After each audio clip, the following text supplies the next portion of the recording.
me ask you about JT Miller. Give me fill in the blank.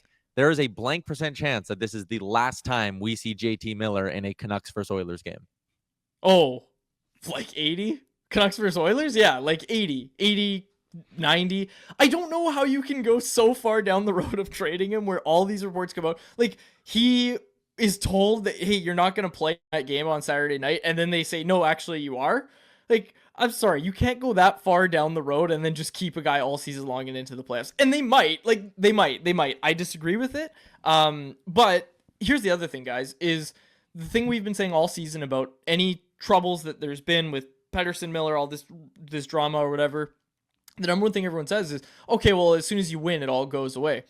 Okay, well, they haven't won, and they haven't started winning yet with any sort of consistency. So I don't know how it can get to this point where you're seeing reports of them getting really far down the road on a trade of JT Miller, and then you just say, actually, no, we're not going to do that. Like, you can't put the toothpaste back in the bottle here. You've gone this far.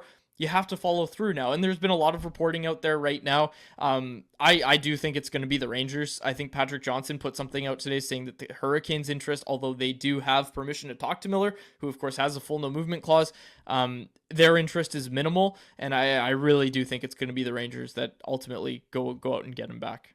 Hey, let's do a little hypothetical trade then. Who would you like to see in sort of a dream scenario for the Canucks? Like, what would you consider a win if it's Miller going to the Rangers? What's coming back?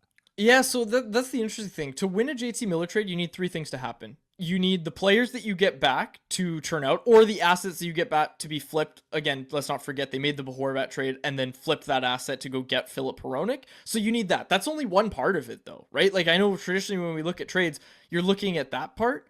You need all three things to happen, and really let's just bring it down to two, because I think the second thing is you get out of that contract and you gain some cap space, right? This team's about to have the Oliver Ekman-Larsson buyout on their books big time next year. I think it's $4.275 million or something like that. I know it's over $4 million. It's going to start hurting. So these guys I'm talking about, Jonathan Lekkerimäki, Elias Pettersson, Tom Willander, they need those guys to hit. But if they don't hit, you're going to need to supplement some of these spots in your lineup, and you're going to need cap space to do that. You're obviously going to win the trade from a cap space perspective, right? Like, if you're not taking back Mika Zibanejad and deal with the Rangers, I think you win it from that perspective of, okay, we have cap space.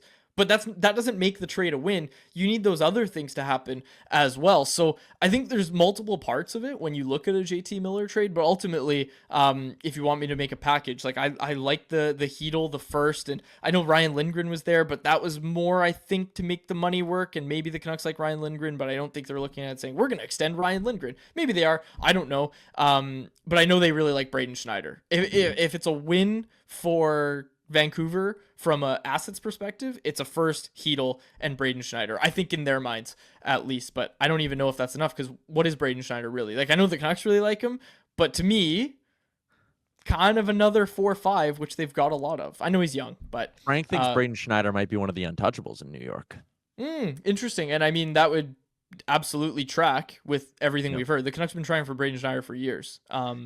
And yeah, if he's not, he also hasn't really been brought up in these trade discussions, other than people saying what I just said, that, yeah, the Canucks really like Braden Schneider, but that only means so much if the Rangers also really like Braden Schneider.